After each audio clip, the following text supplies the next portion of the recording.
Hi all of you awesome scuba divers out there, welcome to Scuba Diving Magazine and welcome to AskMark, our scuba diving Q&A, where I, Mark, a former dive instructor, do my best to answer your scuba diving questions.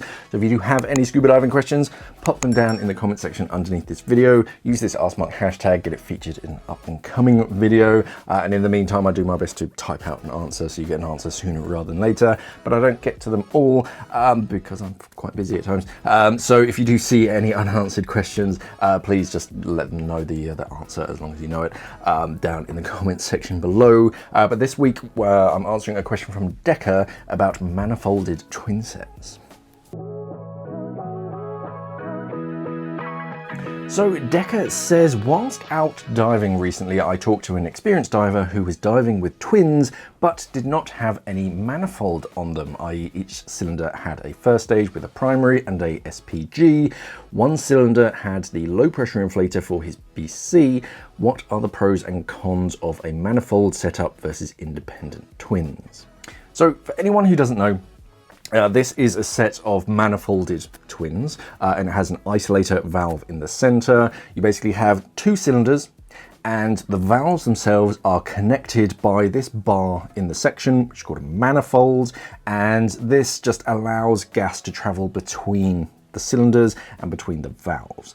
So when this valve is open and you're breathing from one cylinder, you're actually breathing from both cylinders because they're connected. So the main benefit of that is that your cylinders stay at the same buoyancy, because if you breathe one cylinder down, the buoyancy of that cylinder is going to change because you've got less gas in it, so that actually becomes a bit more buoyant. So it doesn't happen quite so much with steel cylinders, but with aluminium cylinders, some can go from a negatively buoyant state when they're full to a positively buoyant state when they're empty. So you become a bit lopsided. Now, on side mount, when you have two cylinders, one either side, if you only breathe from one, yeah, you literally kind of become lopsided, or you can become lopsided. So the way that I was taught was that you switch between the cylinders periodically, every so many bar or something, so that you're constantly like trying to keep them at the same level. With twins, or manifolded twins in particular, you don't have to worry about that because you're constantly breathing from it. Downside to that is that if something goes wrong with one of your regulators, one of the valves, and you either don't have an isolator valve or the isolator valve is open, then you're draining both cylinders at the same time. So that kind of sucks. That's the reason why we had this isolator valve. If something goes wrong with one valve or one first stage, you can isolate it.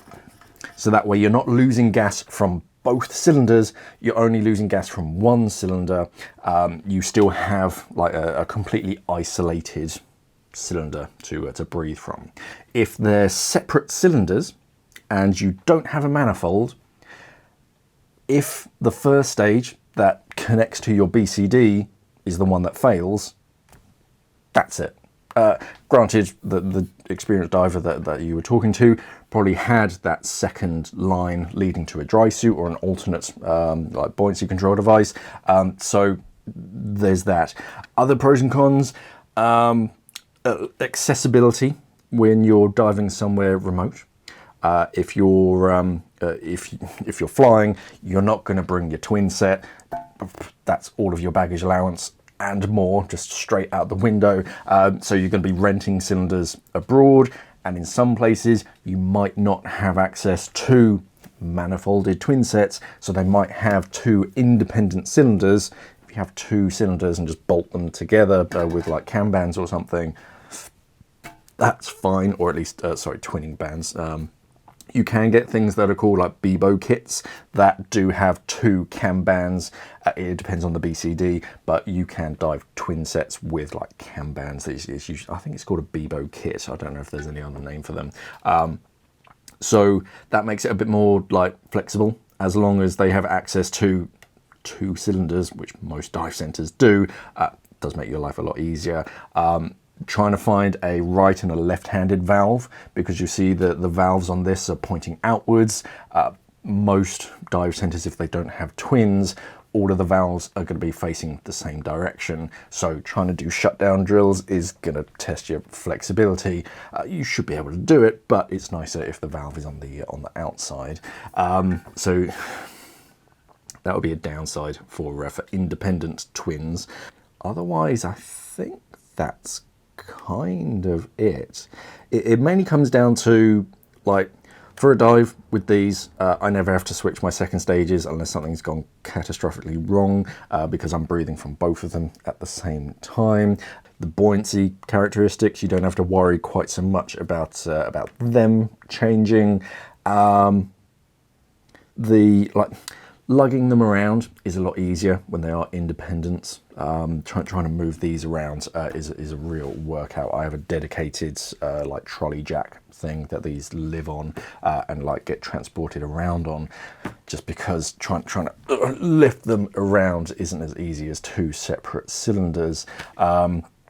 I suppose the servicing, there's slightly more servicing costs because you have to get the manifold serviced.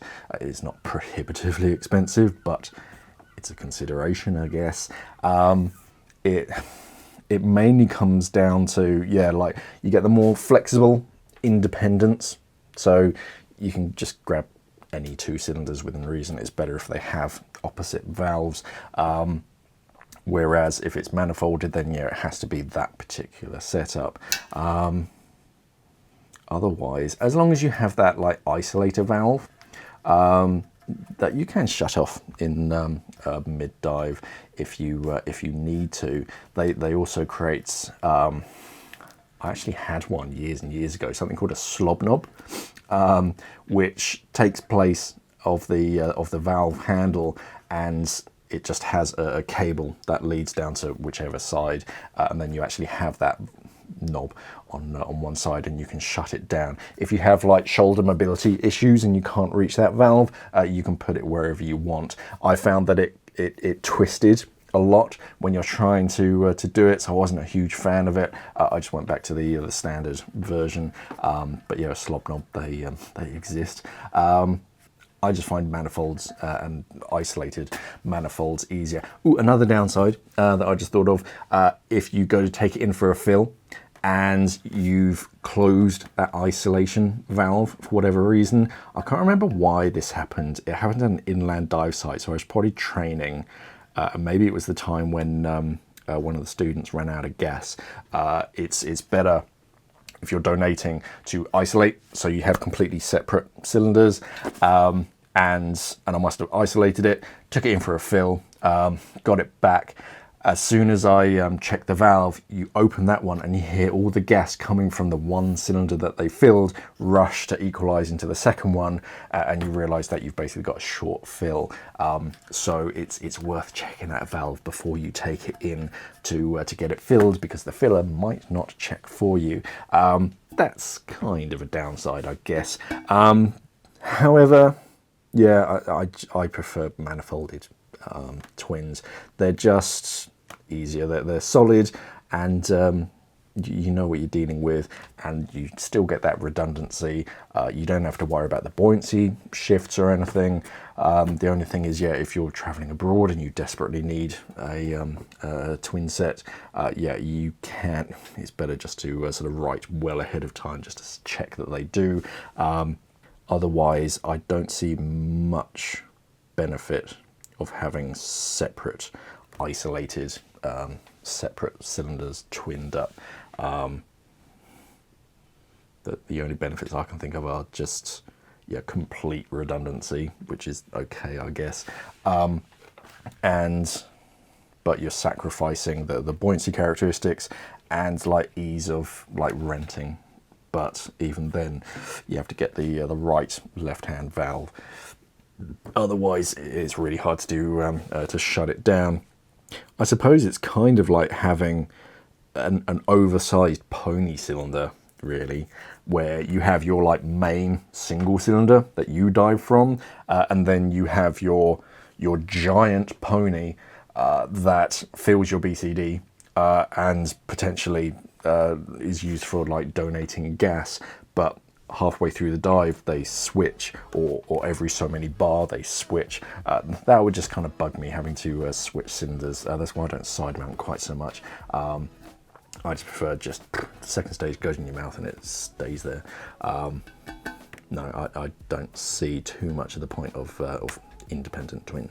Yeah, I just prefer them as like one single unit, yeah, they're connected at the top, so you're breathing both simultaneously. But let me know what you think in the comments. Do you dive independent twins, or do you prefer manifolded isolator valve twins like I do? I just find them more practical and easier in the water. But let me know down in the comment section underneath this video. The same with any questions, put them down in the comments. Use the AskMark hashtag in your comment, and I'll get to it as soon as I can. Otherwise, remember to head over to our website, scubadivermag.com, and our other social media accounts. Check out the magazine on the website. We've got all sorts of different subscriptions over there. And of course, subscribe here on YouTube if you haven't already. Thank you for watching, everybody, and of course, safe diving.